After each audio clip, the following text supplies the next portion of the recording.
నమస్కారం ఈ తెలుగు న్యూస్ కి స్వాగతం. హెడ్లైన్ చూద్దాం.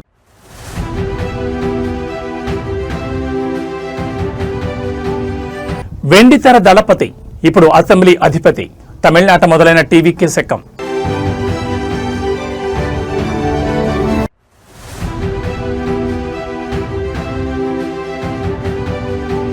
సంగారెడ్డిలో నిలిచిన కొనుగోళ్లు ఒక్క సెంటర్ కూడా తెరవలేరా అని ప్రశ్నించిన కేటీఆర్.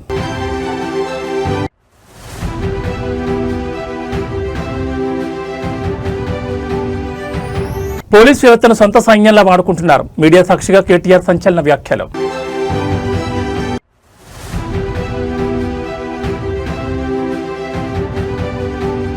నారా లోకేష్ సమక్షంలో ఎంఓయూ 2029 వరకు పాఠశాలలో నిరంతరాయంగా రాగిజావ పంపిణీ. ఇక డీటెయిల్స్ చూస్తే తమిళనాడు రాజకీయ ముఖ చిత్రం ఒక్కసారిగా మారిపోయింది. దశాబ్దాలుగా రెండు ప్రధాన పార్టీల మధ్య సాగుతున్న ఆధిపత్య పోరులోకి ఒక సునామీలా దూసుకొచ్చారు దళపతి విజయ్. తన రాజకీయ పార్టీ తమిళగ వెట్రి కళగం స్థాపించిన అతి తక్కువ కాలంలోనే ఎన్నికల క్షేత్రంలో విజయ్ సాధించిన ఫలితాలు ఇప్పుడు దేశవ్యాప్తంగా చర్చనీయాంశంగా మారాయి. వెండితెరపై రికార్డులను తిరగరాసిన ఈ దళపతి ఇప్పుడు అసెంబ్లీ మెట్లెక్కేందుకు సిద్ధమవడంతో తమిళ రాజకీయాల్లో సరికొత్త శకం మొదలైందని రాజకీయ విశ్లేషకులు భావిస్తున్నారు. ఈ అపూర్వ విజయంపై వెల్లువెత్తున్న అభినందనలు, ఆసక్తికర విశ్లేషణ చూస్తే తమిళనాడు అసెంబ్లీ ఎన్నికల ఫలితాల్లో టీవీకి అధినేత విజయ్ సృష్టించిన ప్రభంజనం సామాన్యమైంది కాదు. గతంలో ఎంతో మంది స్టార్లు రాజకీయాల్లోకి వచ్చిన తొలి ప్రయత్నంలోనే ఇంతటి భారీ ఓట్ బ్యాంకును సంపాదించడం విజయ్కే సాధ్యమైందన్న చర్చ నడుస్తోంది. తమిళనాడు ఓటర్లు ఆలోచన విధానంలో వస్తున్న మార్పులకు ఈ ఫలితాల నిదర్శనం. ముఖ్యంగా యువత, మహిళా ఓటర్లు విజయ్ సిద్ధాంతాలకు ఆకర్షితులయ్యారు. సంప్రదాయ రాజకీయాలకు భిన్నంగా ఒక మార్పును కోరుకుంటున్న ప్రజల ఆకాంక్షలకు విజయ్ ఒక ప్రత్యామ్నాయంగా నిలిచారని రాజకీయ దిగ్గజాలు అభిప్రాయపడుతున్నారు. విజయ్ సాధించిన ఈ అవుట్స్టాండింగ్ ఎలక్టోరల్ డెబ్యూపై దేశవ్యాప్తంగా అభినందనలు అందుతున్నాయి. ప్రజా జీవితంలో అడుగుపెట్టిన ఆయన ప్రజల అంచనాలను అందుకుంటూ పూర్తి బాధ్యత మరియు నిబద్ధతతో పనిచేయాలని ఆకాంక్షిస్తూ పలువురు ప్రముఖులు సోషల్ మీడియా వేదికగా విషెస్ తెలియజేస్తున్నారు. విజయ్ రాకతో తమిళనాడు రాజకీయాల్లో ఒక కొత్త డైమెన్షన్ వచ్చి చేరింది. ద్రవిడ రాజకీయాల పురిటి గడ్డపై తనదైన ముద్ర వేస్తూ సామాజిక న్యాయం మరియు అభివృద్ధి ఎజెండాతో విజయ్ ముందుకు సాగుతున్నారు.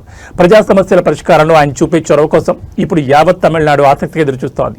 ఏదేమైనా సినీ గ్లామర్ను ప్రజాబలంగా మార్చుకోవడంలో విజయ్ 100% సఫలమయ్యారు. బాధ్యతాయుతమైన ప్రతిపక్షంగా లేదా నిర్ణయాత్మక శక్తిగా అసెంబ్లీలో ఆయన పోషించబోయే పాత్ర ఇప్పుడు అత్యంత కీలకం కానుంది.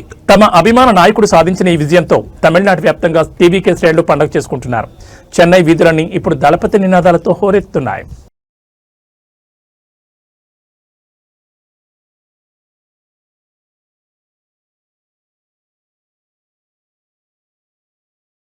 రాష్ట్రంలో వరి కొనుగోళ్ల అంశం ఇప్పుడు రాజకీయ దుమారం రేపుతోంది. అధికార కాంగ్రెస్ ప్రభుత్వం రైతులను నట్టేట ముంచుతోందంటూ బీఆర్ఎస్ వర్కింగ్ ప్రెసిడెంట్ కేటీఆర్ తీవ్రస్థాయిలో విరుచుకుపడ్డారు. లక్షల టన్నులు ధాన్యం కొంటామని చెప్పి వేల టన్నులు కూడా కొనకుండా కాలయాపన చేస్తున్నారని ఆయన మండిపడ్డారు. ముఖ్యంగా సంగారెడ్డి జిల్లాలో కొనుగోలు కేంద్రాల పరిస్థితిపై కేటీఆర్ చేసిన వ్యాఖ్యలు ఇప్పుడు హాట్ టాపిక్ గా మారాయి. వరి కొనుగోళ్లు జరుగుతున్న జాప్యంపై కేటీఆర్ ఎక్స్ వేదికగా రాష్ట్ర ప్రభుత్వంపై ఘాటు విమర్శలు చేశారు. పంటను కొనుగోలు చేస్తే మద్దతు ధర ఇవ్వాల్సి వస్తుందనే భయంతోనే కాంగ్రెస్ ప్రభుత్వం రాష్ట్ర వ్యాప్తంగా పంటల కొనుగోలు ప్రక్రియను నిలిపివేసిందని కేటీఆర్ ఆరోపించారు. ఈ యాసంగి సీజన్లో 95 లక్షల మెట్రిక్ టన్నుల వరి కొనుగోలు చేస్తామని ప్రగల్భాలు పలికిన ప్రభుత్వం ఇప్పటి వరకు కేవలం 9 లక్షల మెట్రిక్ టన్నులు మాత్రమే సేకరించిందని ఆయన ఎద్దేవా చేశారు. కొనుగోలు చేసిన ఆ కొద్దిపాటి ధాన్యానికి కూడా రైతులకు పైసా చెల్లించలేదని ధ్వజమెత్తారు. ఉమ్మడి మెదక్ జిల్లా పరిధిలోని సంగారెడ్డి జిల్లాలో ఒక్క వరి కొనుగోలు కేంద్రాన్ని కూడా ప్రభుత్వం ఏర్పాటు చేయలేదని, దీనివల్ల రైతులు తీవ్ర ఇబ్బందులు పడుతున్నారని ఆవేదన వ్యక్తం చేశారు. సివిల్ సప్లైస్ కార్పొరేషన్లో జరిగిన భారీ కుంభకోణమే ఈ కొనుగోలు జాప్యానికి ప్రధాన కారణమని కేటీఆర్ సంచలన ఆరోపణ చేశారు. రైతుల కష్టాన్ని ప్రభుత్వం పట్టించుకోవడం లేదని, తక్షణమే కొనుగోలు కేంద్రాలు ప్రారంభించి రైతులకు బకాయిలు చెల్లించాలని కేటీఆర్ డిమాండ్ చేశారు. కేటీఆర్ చేసిన ఈ విమర్శలపై ప్రభుత్వం ఎలా స్పందిస్తుందో వేచి చూడాలి.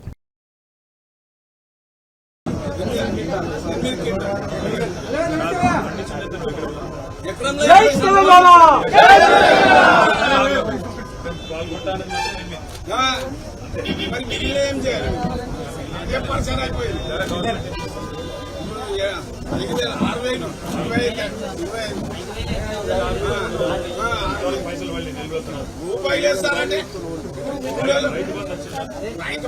రైతు బంధు లేదు, రుణమాఫీ లేదు, ఏది లేదు. అదే పరిశాన్ అయిపోతున్నాం మేము. ఏం కొట్లాడాలి? మీరు పోయి పరిశాన్ అయ్యి మమ్మల్ని పరిశాన్ చేసి మరి అర్థం చేసేది ఇప్పుడు ఏం చేయాలి? పరిశాన్ చేసి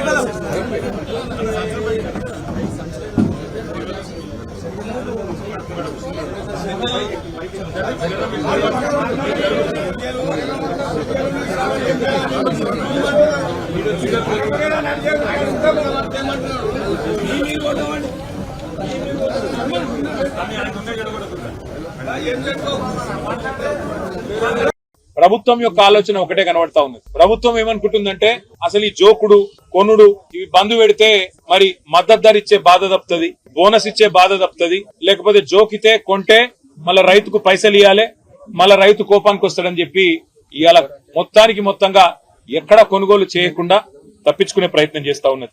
మొత్తం అన్ని పంటలు ఇడిచిపెట్టినారు. అన్ని వరి, మొక్కజొన్న, అదే విధంగా తెల్లజొన్న, శనిగలు, రాష్ట్ర వ్యాప్తంగా ఏ పంట కొనుగోలు కూడా సరిగ్గా జరగడం లేదు. కేసీఆర్ ప్రభుత్వం ఉన్నప్పుడు మా గౌరవ ఎమ్మెల్యేలు ఒక మాట చెప్తే రైతుల నుంచి విజ్ఞప్తి వస్తే ఎటువంటి కండిషన్లు పెట్టకుండా, ఎట్లాంటి ఆంక్షలు పెట్టకుండా మొత్తం సంపూర్ణంగా పంట మొత్తం ప్రభుత్వమే కొంటుండే. కానీ ఇవాళ పరిస్థితి ఈ యాసంగి సీజన్ లో 95 లక్షల మెట్రిక్ టన్నుల వరి కొనుగోలు చేస్తామని చెప్పి ప్రభుత్వం చెప్పింది. కానీ ఈ రోజు వరకు 4 మే 2026 వరకు ఇప్పటి వరకు 9 లక్షల మెట్రిక్ టన్నులు మాత్రమే కొన్నారు.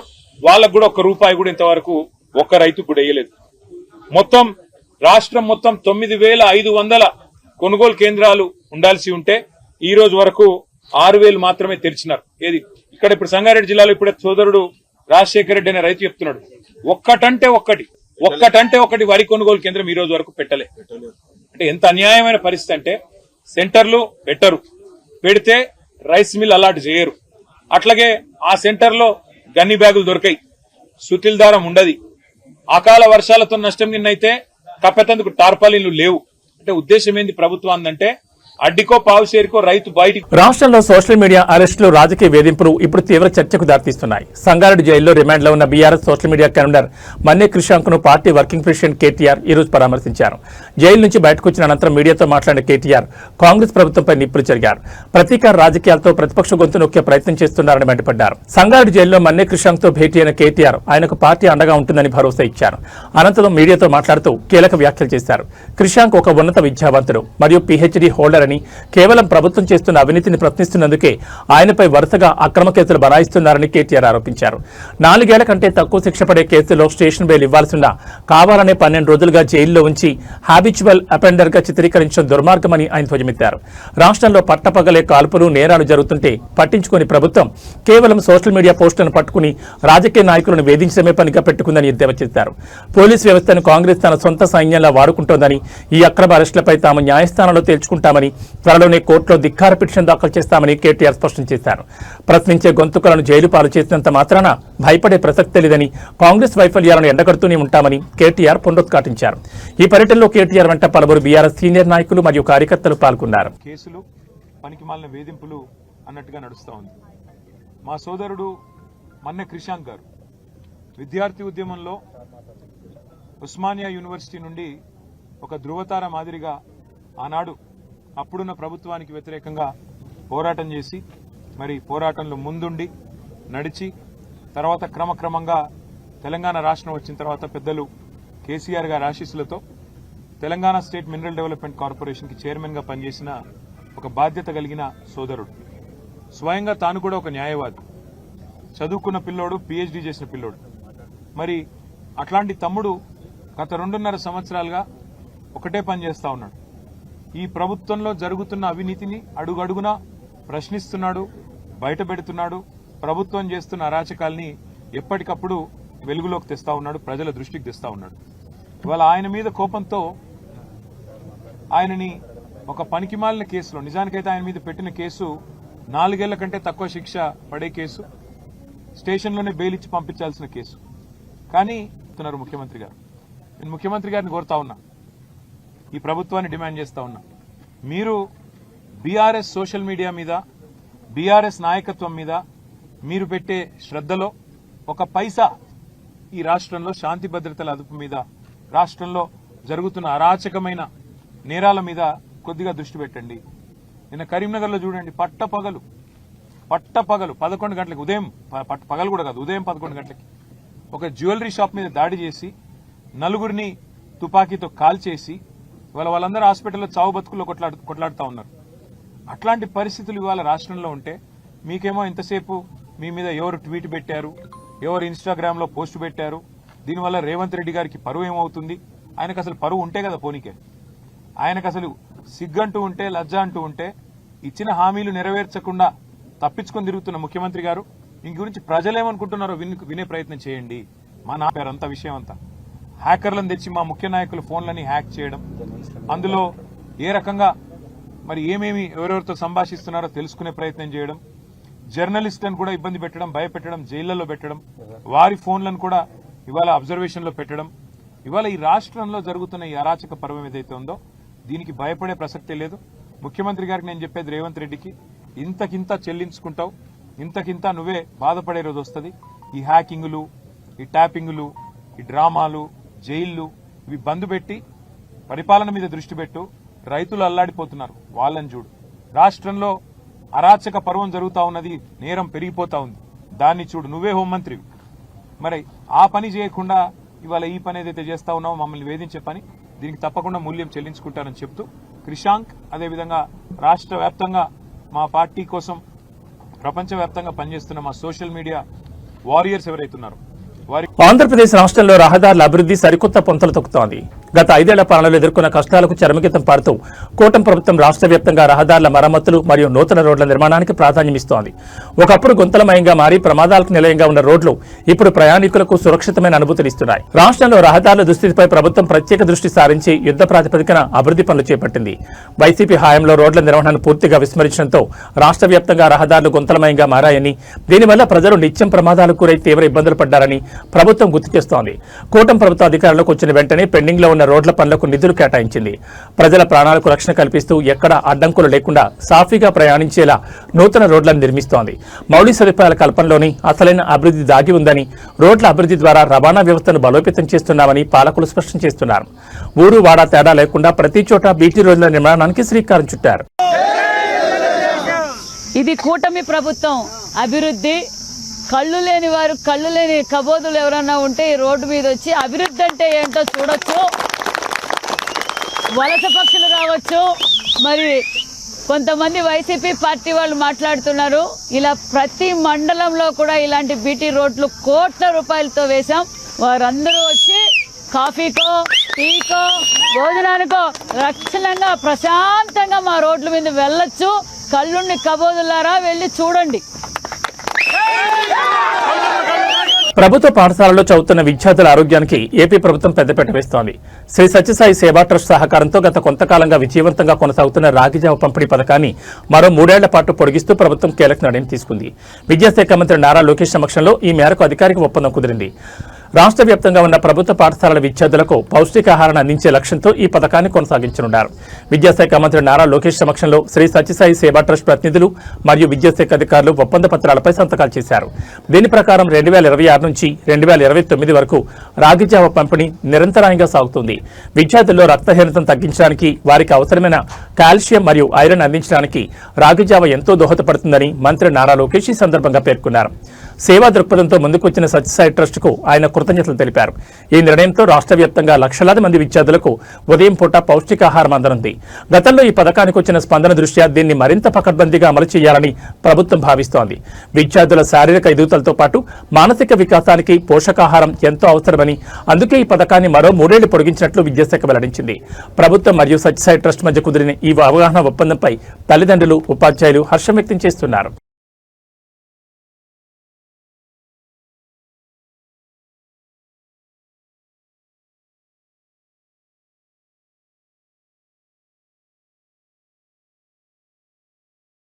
రాజకీయాలంటేనే పొత్తులు, ఎత్తుగడలు. ఈ రోజుల్లో 2 పార్టీలతోనూ 4 పార్టీలతోనూ జట్టు కట్టకుండా ఎన్నికల బరిలోకి దిగడం అంటే సాహసమని చెప్పాలి.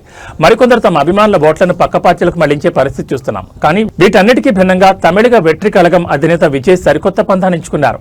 ఎవరితోనూ కలవకుండా, ఎవరికీ తలగకుండా ఆయన సాగిస్తున్న ఒంటరి పోరు ఇప్పుడు దేశవ్యాప్తంగా చర్చనీయాంశమవుతోంది. ప్రస్తుత రాజకీయాల్లో విజయ్ ప్రయాణం ఒక అద్భుతమైన మలుపుగా కనిపిస్తోంది. అటు జాతీయ పార్టీలతో కానీ, ఇటు ప్రాంతీయ పార్టీలతో కానీ ఎలాంటి పొత్తులు లేకుండా కనీసం లోపాయికారి ఒప్పందాలు కూడా తావివ్వకుండా విజయ్ ధైర్యంగా అడుగులు వేశారు. ప్రతి నియోజకవర్గంలోనూ తన అభ్యర్థులను నిలబెట్టి నేనే అభ్యర్థిని, నా ముఖం చూసి ఓటేయండి అని ఆయన ఇచ్చిన పిలుపు జనాల్లోకి బలంగా వెళ్లింది. ముందస్తు ఫలితాల సరళిని గమనిస్తుంటే ప్రజలు విజయ్ని బాగా నమ్మినట్లు కనిపిస్తోంది. సంప్రదాయంగా రాజకీయ సమీకరణను పక్కన పెట్టి కేవలం తన సిద్ధాంతాలు మరియు వ్యక్తిత్వంపై భరోసాతో ఆయన సాధిస్తున్న లీడ్స్ ప్రత్యర్థి పార్టీలకు గట్టి సంకేతాలు పంపుతున్నాయి. హీరోలు రాజకీయాల్లోకి రావడం కొత్తేమీ కాకపోయినా ఇలాంటి క్లిష్ట పరిస్థితుల్లో ఒంటరిగా పోరాడి విజయం దిశగా వెళ్లడం విజయ్ రాజకీయ పరిణతిని చాటి చెప్తోంది. ఎవరికీ మద్దతు తెలపకుండా కేవలం ప్రజలని నమ్ముకుని బరిలోకి దిగిన విజయ్కు జనం నీరాజనాలు పలికారు. ఈ ఫలితాలు ఇలాగే కొనసాగితే భవిష్యత్తులో ప్రాంతీయ రాజకీయాల్లో విజయ్ ఒక తిరుగులేని శక్తిగా ఎదగడం ఖాయమని విశ్లేషకులు అభిప్రాయపడుతున్నారు.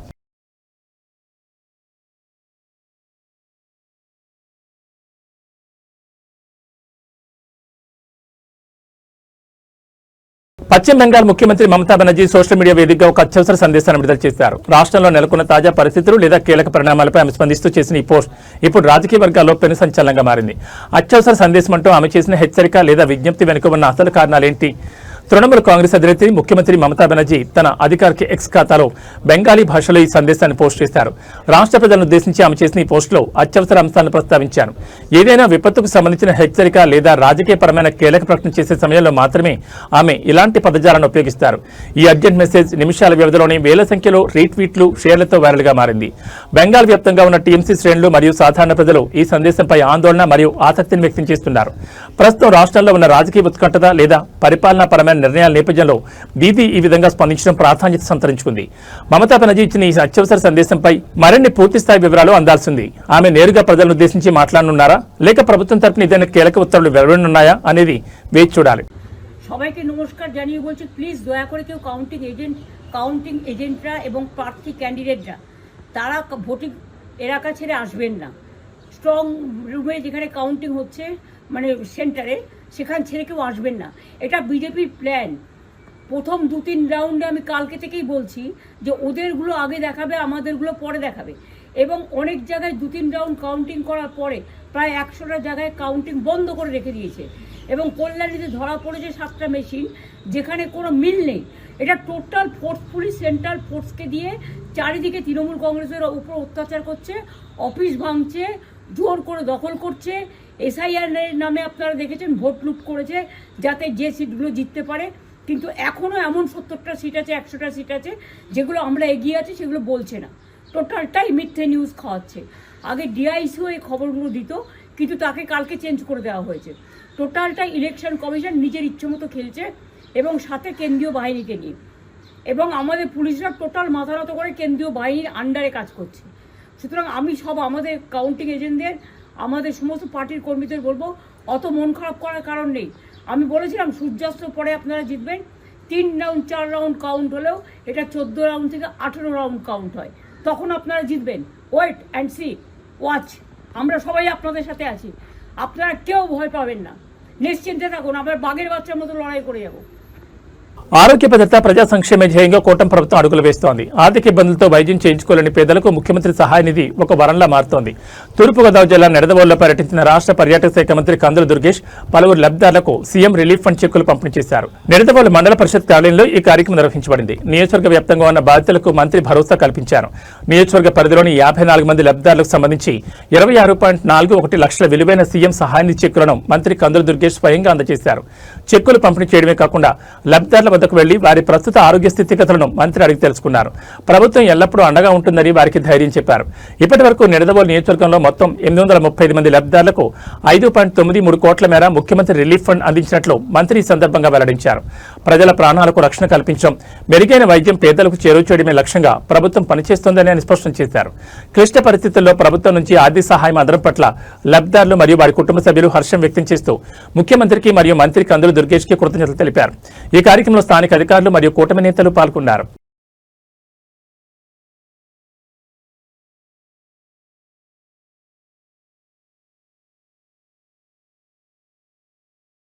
తెలంగాణ గడ్డపై మరోసారి ప్రధాని మోడీ మేనియా మొదలు కాబోతోంది. మూడోసారి ప్రధానమంత్రిగా బాధ్యతలు చేపట్టిన తర్వాత తొలిసారిగా రాష్ట్రానికి వస్తున్న నరేంద్ర మోడీకి ఘనస్వాగతం పలికేందుకు భాగ్యనగరం ముస్తాబోతోంది. కేవలం పర్యటన మాత్రమే కాదు, తెలంగాణ అభివృద్ధికి వేల కోట్ల రూపాయల వరాలను మోడీ ప్రకటించబోతున్నారు. మే 10వ తేదీన ప్రధాని నరేంద్ర మోడీ పర్యటన ఖరారైంది. ఈ పర్యటన రాష్ట్ర అభివృద్ధిలో ఒక కీలక మైలురాయిగా నిలవనుంది.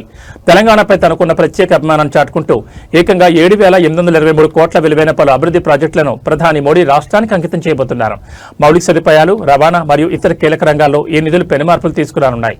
మే 10వ తేదీ మధ్యాహ్నం 3 గంటలకు సికింద్రాబాద్ పరేడ్ గ్రౌండ్స్ లో ఏర్పాటు చేసిన చారిత్రాత్మక భారీ బహిరంగ సభలో ప్రధాని ప్రసంగించనున్నారు. ఈ సభకు రాష్ట్ర వ్యాప్తంగా ప్రజలు, పార్టీ శ్రేణులు భారీగా తరలిరావాలని పిలుపునిచ్చారు. తెలంగాణ అభివృద్ధి విషయంలో కేంద్రంలోని బీజేపీ ప్రభుత్వం కట్టుబడి ఉందనే సంకేతాన్ని ఈ పర్యటన ద్వారా బలంగా పంపనున్నారు. ఇప్పటికే అధికారులు సభా ప్రాంగణంలో భద్రత మరియు ఇతర ఏర్పాట్లను పర్యవేక్షిస్తున్నారు. ప్రధాని రాకతో తెలంగాణ రాజకీయాల్లో ఒక్కసారిగా వేడి పెరిగింది. ఈ భారీ బహిరంగ సభను విజయవంతం చేయడం ద్వారా ప్రధాని పట్ల తమకున్న కృతజ్ఞతను చాటాలని నేతలు పిలుపునిస్తున్నారు. ఈ సభకు సంబంధించిన పూర్తి షెడ్యూల్ మరియు రూట్ మ్యాప్ వివరాలను మరి కాసేపట్లో ప్రకటించనున్నారు. మోడీ గారి కార్యక్రమం అంటే ఆపరేషన్ సింధూర్ తర్వాత 3వసారి ప్రధానమంత్రి అయిన తర్వాత మొట్టమొదటిసారి మన రాష్ట్రానికి వస్తున్నారు.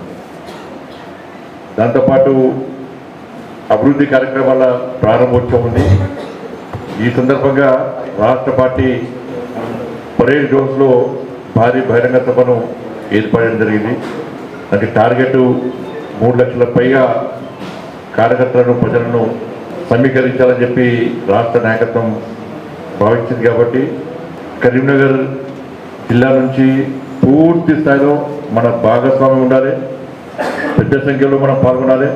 మన మండలాలకు సంబంధించి ఎక్కువ సంఖ్యలో మనం ప్రజలను హైదరాబాద్ తరలించే విధంగా మనం అందరం ప్రయత్నం చేయాలి, కష్టపడి పనిచేయాలి, పూర్తి సమయం ఇచ్చి పనిచేయాలి. కాబట్టి ఎంత ఇబ్బంది అయినా కూడా మనం పార్టీ కోసం కష్టపడాల్సిన అవసరం ఉంది. కాబట్టి ఈ బహిరంగ సభ విజయవంతం ద్వారా ఎప్పుడు ఎన్నికలు జరిగినా కూడా తెలంగాణ రాష్ట్రంలో భారతీయ జనతా పార్టీ ప్రభుత్వం ఏర్పడుతున్న ఒక సంకేతం ఇవ్వడానికి ఈ బహిరంగ సభ మనకు ఒక వేదిక కాబోతుంది. కాబట్టి అందరం కూడా రాష్ట్ర పార్టీ ఏం చెప్తే దానికి అనుగుణంగా మనం ముందు నడపాల్సిన అవసరం ఉంది. తెలంగాణ రాష్ట్ర వ్యాప్తంగా కూడా కార్యకర్తలు కూడా ఒక జోష్ ఉంది. ఎట్టి బస్సులో మోడీ గారిని ఒకసారి చూడాలి. చాలా రోజులైంది. 3వసారి ప్రధానమంత్రి మొట్టమొదటిసారి తెలంగాణకు వస్తున్నాడు, హైదరాబాద్కి వస్తున్నాడు. కాబట్టి మనం కంపల్సరీ పోవాలి, స్వచ్ఛందంగా పోవాలి, పోయి మోడీ గారి బహిరంగ సభను విజయవంతం చేయాలని చెప్పి కార్యకర్తలు అందరూ కూడా ఉత్సాహం ఉంది. కాబట్టి కరీంనగర్ జిల్లాకు సంబంధించి మనందరం కూడా మొదటి నుంచి ఉత్సాహంగా పనిచేస్తున్నాం. మనం ఎన్నికల్లో పనిచేస్తున్నాం, స్థానిక సంస్థల ఎన్నికల్లో పనిచేస్తున్నాం. కాబట్టి అన్ని మండల కమిటీలు పూర్తి చేసుకున్నాం, పోలింగ్ బూత్ కమిటీలు పూర్తి చేసుకున్నాం. అన్ని రకాలుగా మనం ముందున్నాం. కాబట్టి ఈ బహిరంగ సభకు జన సమీకరణలో కూడా మనం ముందుండి ఈ కార్యక్రమాన్ని విజయవంతం చేసే ప్రయత్నం చేయాలి. పశ్చిమ బెంగాల్ రాజధాని కోల్కతాలో రాజకీయ వాతావరణం ఒక్కసారిగా వేడెక్కింది. ముఖ్యమంత్రి మమతా బెనర్జీ నివాసం వద్ద ఉద్రిక్త పరిస్థితులు నెలకొన్నాయి. అసెంబ్లీ ఎన్నికల ఫలితాల సరళి నేపథ్యంలో బీజేపీ శ్రేణులు భారీగా తరలివచ్చి ముఖ్యమంత్రి ఇంటి వెలుపల జై శ్రీరామ్ నినాదాలతో హోరెత్తించారు. పశ్చిమ బెంగాల్ అసెంబ్లీ ఎన్నికల్లో బీజేపీ అభ్యర్థులు విజయం సాధించడంతో ఆ పార్టీ కార్యకర్తలు సంబరాల్లో మునిగిపోయారు. కోల్కతాలోని మమతా బెనర్జీ నివాసం వెలుపల గుమిగొన్న బీజేపీ కార్యకర్తలు పార్టీ జెండాలు చేతబూని జై శ్రీరామ్ అంటూ పెద్ద ఎత్తున నినాదాలు చేశారు. బెంగాల్ రాజకీయాల్లో ఎంతో ప్రాధాన్యత ఉన్న ఈ నినాదం ఇప్పుడు సీఎం ఇంటి ముందే వినిపించడం ప్రాధాన్యత సంతరించుకుంది. ఇప్పటికే బెంగాల్లో బీజేపీ మ్యాజిక్ ఫిగర్ దాటి విజయం సాధించింది. భవానీపూర్ నియోజకవర్గంలో మమతా బెనర్జీ స్వయంగా వెనుకంజలో ఉండడంతో బీజేపీ శ్రేణుల్లో ఉత్సాహం రెట్టింపైంది. నినాదాల నేపథ్యంలో ఎలాంటి ఘర్షణ చోటు చేసుకోకుండా పోలీసులు సీఎం నివాసం వద్ద అదనపు బలగాలను మోహరించారు. అటు టీఎంసీ కార్యకర్తలు, ఇటు బీజేపీ కార్యకర్తల మధ్య మాటల యుద్ధం కొనసాగుతోంది. బెంగాల్ కోటపై కాషాయ జెండా ఎగురవేశామని బీజేపీ ధీమా వ్యక్తం చేస్తుండగా ఎట్టకేలకు బెంగాల్ కోటపై కాషాయ జెండా ఎగరవేశామని బీజేపీ చెప్తోంది.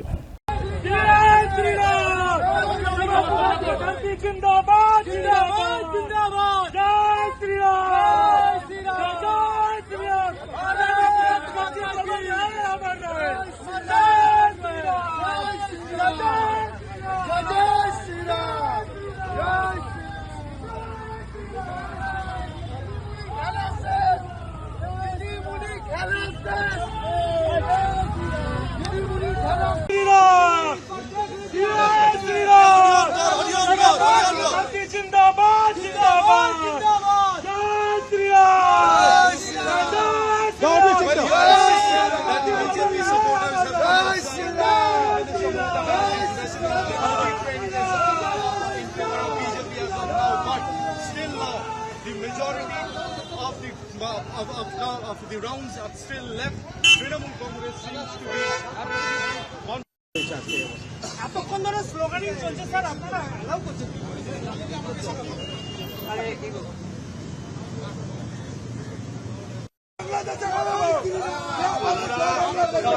আমরা ভারতীয় জনতা পার্টির পক্ষ থেকে বলছি এসছে এবং আমরা একটা সাংগঠনিক দলের কর্মী, আমরা সবাইকে নিয়ে সুন্দরভাবে এগোবো।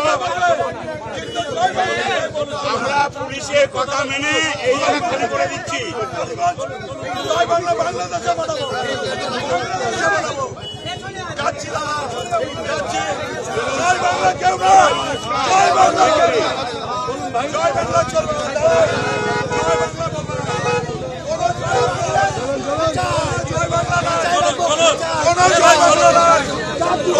বাংলা হবে পরে কি হয় দেখছি এবারে একদম বাংলাদেশে পাঠাবো।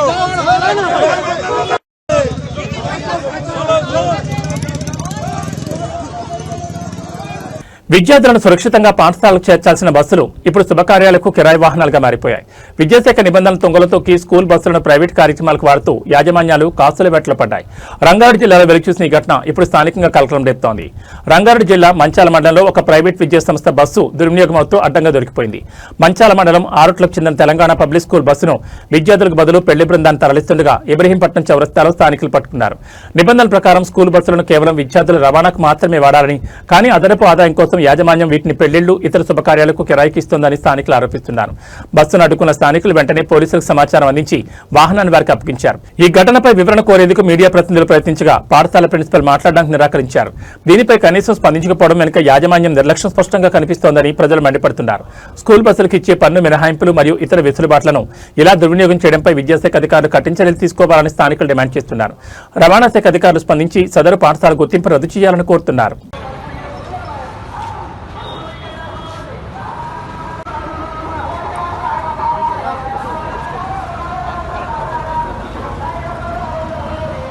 హైదరాబాద్ శివార్లోని జవహర్ నగర్ డంపింగ్ యార్డ్ సమస్య మరోసారి తెరపైకి వచ్చింది. ఇక్కడి కాలుష్యం మరియు దుర్వాసనతో అల్లాడుతున్న స్థానిక ప్రజల గోడును వినేందుకు ప్రభుత్వం సిద్ధమైంది. Jawahar Nagar anti dumping yard joint action committee ప్రతినిధులు ముఖ్యమంత్రి రేవంత్ రెడ్డి కలిసి కీలక వినతిపత్రం సమర్పించారు. దశాబ్దాలుగా జవహర్ నగర్ పరిసర ప్రాంతాల ప్రజలకు శాపంగా మారిన డంపింగ్ యార్డ్ను అక్కడి నుంచి తరలించాలని కోరుతూ జేఏసీ ప్రతినిధులు ముఖ్యమంత్రిని విన్నవించారు. డంపింగ్ యార్డ్ వల్ల భూగర్భ జలాలు కలుషితమై ప్రజలు తీవ్ర ఆరోగ్య సమస్యలు ఎదుర్కొంటున్నారని జేఏసీ ప్రతినిధులు ముఖ్యమంత్రి దృష్టికి తీసుకెళ్లారు. తక్షణమే ఈ యార్డ్ను జవహర్ నగర్ నుంచి వేరే ప్రాంతాన్ని తరలించాలని డిమాండ్ చేశారు. ఈ కార్యక్రమంలో ఎంపీ ఈటెల రాజేందర్, ఎమ్మెల్యే మల్లారెడ్డి, మాజీ ఎమ్మెల్యే సుధీర్ రెడ్డి పాల్గొని స్థానిక ప్రజల పక్షాన ముఖ్యమంత్రికి మద్దతు తెలిపారు. JAC chairman doctor B Shankar Narayana, స్థానిక నాయకులు తోటకూర వజ్రేష్ యాదవ్, సింగిరెడ్డి హరివర్ధన్ రెడ్డి మరియు ఇతర జేఏసీ సభ్యులు ఈ వినతి పత్రం సమర్పించిన వారిలో ఉన్నారు.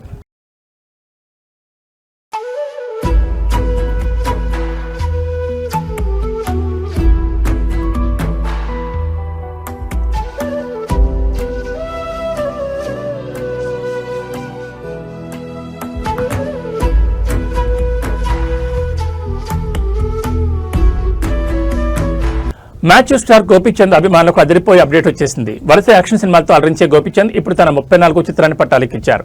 ప్రముఖ ఫైట్ మాస్టర్ వి వెంకట్ దర్శకుడిగా మారుతూ తెరకెక్కిస్తున్న ఈ చిత్రం ఈ రోజే హైదరాబాద్ లో పూజా కార్యక్రమాలతో ప్రారంభమైంది. సినీ ప్రముఖుల సందడి మధ్య జరిగిన ఈ వేడుక గోపీచంద్ కెరీర్ లో ప్రతిష్టాత్మకంగా తెరకెక్కిపోతోంది. ఈ సినిమా ప్రారంభోత్సవానికి టాలీవుడ్ దిగ్గజాలు హాజరయ్యారు. హైదరాబాద్ లో జరిగిన ముహూర్తపు సన్నివేశానికి ప్రముఖ నిర్మాత శ్యాంప్రసాద్ రెడ్డి క్లాప్ కొట్టగా fight masters Ram Lakshman camera switch on చేశారు.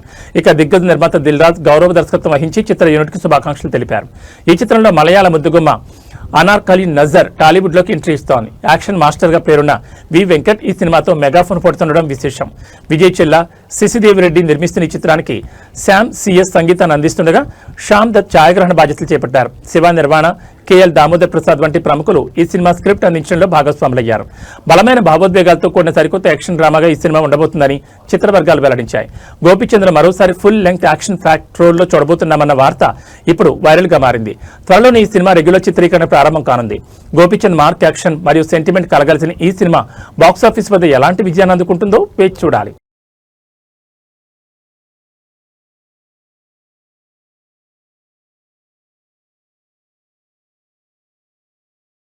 ఈ బులెటిన్ విశేషాలు. నమస్కారం.